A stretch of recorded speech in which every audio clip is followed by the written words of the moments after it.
toto je 5 vlastností každého dobrého team lídera. Dobrý team líder má schopnosť viesť a inšpirovať členov svojho tímu.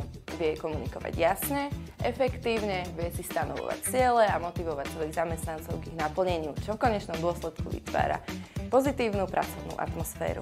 Ďalšou dôležitou vlastnosťou dobrého team lídera je schopnosť porozumieť potrebám a perspektívam členov svojho tímu, čo im umožňuje vlastne zlepšiť riadenie a upevniť si silné pracovné vzťahy.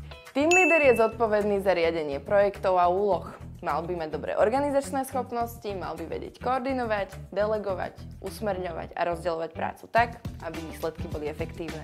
Alfou a omegou dobrého team lídera je aj schopnosť komunikácie. Tá by mala byť jasná, efektívna, hlavne otvorená, mal by si vedieť vypočuť názory a nápady svojich kolegov a mal by im vedieť efektívne vysvetliť svoje očakávania a prípadné smernice.